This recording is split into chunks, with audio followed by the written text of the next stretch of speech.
So this was sent to me by E.T. Benson. Why Last is one was it? sent to me by my anonymous source. I thought freedom of speech was supposed to be freedom from the government cracking down on you for your speech. So why is the government cracking down on people for their speech? That's so weird. That's so strange. That feels like the one fucking thing that law that amendment is supposed to be for. So this is where I almost want to tell Piper to like keep these two as the same one news item because they're so closely related. Because like in the last one, it's a student being like, I need to be able to express my freedom of speech in my fucking assignment, where opinion is not supposed to be like, it's not about opinion. It's about citing sources to like use facts to support your opinion. Didn't even cite the Bible. And then in this case, we have teachers being fired for saying not entirely nice things about Charlie Kirk, who deserves to have not entirely nice things said about him. You know that scene from The West Wing that gets like reposted a billion times where the lady tries to be all like, I don't have a problem with homosexuality, Mr. President. The Bible does. And then there's like an exchange where he like owns her. So I feel like people think that really happens in real life.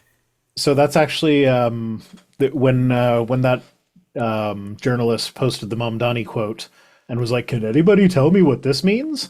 I actually posted a video of mine as a response to that, which was I did a response to a guy from, I want to say it was Impact 360 channel. I forget. But he was basically talking about how Christians should respond to Pride Month.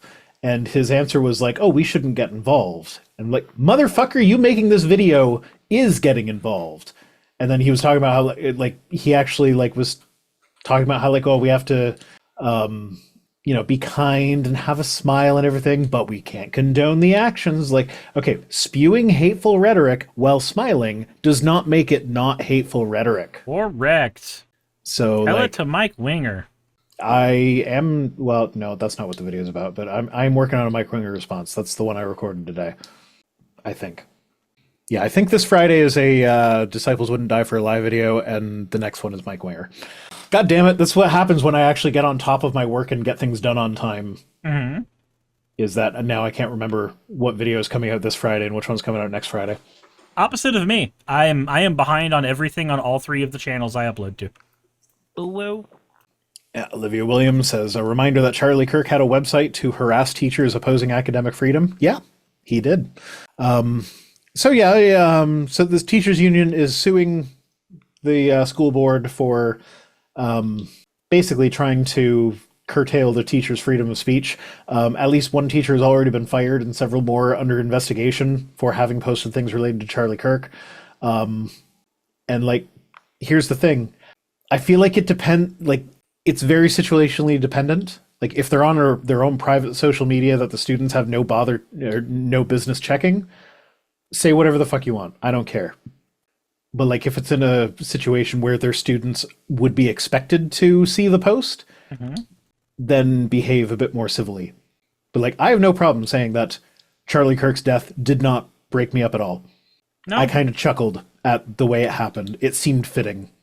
My only problem with it is that I do not want to live in a world where we expect that to be a thing that happens to speakers.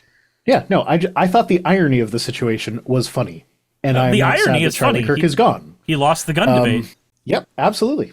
And the fact that he died while in the middle of a racist screed is just, it's emblematic of what he stood for.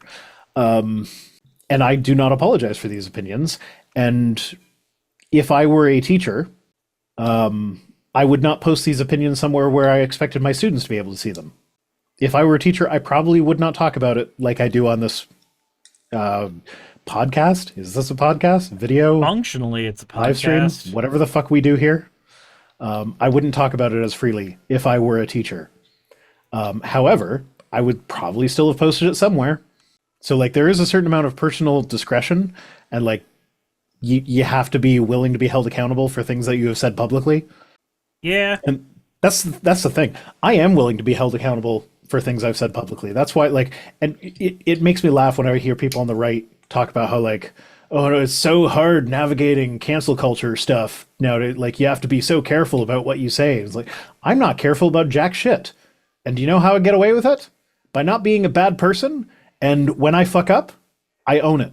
If Like- I say something legitimately offensive and bad, and it gets pointed out to me, I'm like, oh, I'm sorry. I didn't know that. I won't do that again. It's fucking easy. With very rare exception, I say about as much online as I want to say. And I don't seem to get in too much trouble for it unless somebody who really wants to be like offended for a career gets mad. That's the only time that I've really had too much issue. Yeah, and we're both part of the Creator Accountability Network, so if we say something that really fucking hurts in some way, you let them know, and they'll come to us and be like, hey, you fucked up. Yeah. And have you been through that process yet? Have you actually had someone complain about you? No. Oh, it's happened to me like 4 or 5 times. Yeah, I haven't gotten anything from them that I can remember. So I was early enough in that I was actually I give them feedback on how they do things, and part of it was like there were a lot of things that were like, you've gotten a complaint because of this, but we looked into it by ourselves and we don't think it's actually an issue. And my feedback on that was like, it's stressful just seeing the subject line that like there's an investigation. So like I'd rather not even hear about those. So it might be that you have received complaints and they took my feedback and were like, okay, we don't need to tell them about every little thing if we've determined that there's nothing there. But I've actually gone through I've gone through the entire arbitration process. For one, it's not arbitration. That's the wrong word, but I don't know what else to call it. But yeah, basically just don't be a shitty person. Be willing to learn from your mistakes, and you don't get canceled. Anyway, I don't think I've gotten anything other than like learn about the accountability network. Like those are most of the emails that I get from them. Oh, they're doing a fundraiser tomorrow that I unfortunately couldn't be a part of because tomorrow's my kid's birthday. So sorry. I probably should have responded to the email, but I didn't because I'm bad at emails. Fuck, I have like 11 unread messages on my Patreon right now. I should probably read those. Those are people that pay my bills. I'm so bad at my job. I'm so sorry, guys. Anyway, so yeah, the state clearly demonstrated that it's trying to police speech that offends Morath, who is the guy who is making these decisions, because it hasn't given similar directives after mass shootings or other violence, such as the killing of actor-director Rob Reiner. So that's the thing that kind of really caught me here, is that like you can't say bad things about Charlie Kirk, but you can say bad things about Rob Reiner. Yeah. Like, what is like? How are we supposed to know how we're supposed to comport ourselves in public? I think the better thing to do, honestly, is to just not care. If somebody takes offense and they can clearly articulate why this is a problem unique to other situations, cool. If they choose not to do that, I dismiss them.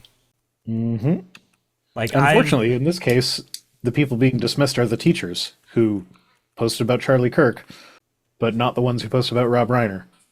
But yeah, that's about all I have to say about that. Hey, you made it to the end. I want to give an extra thanks to the patrons who allow me to do this full time.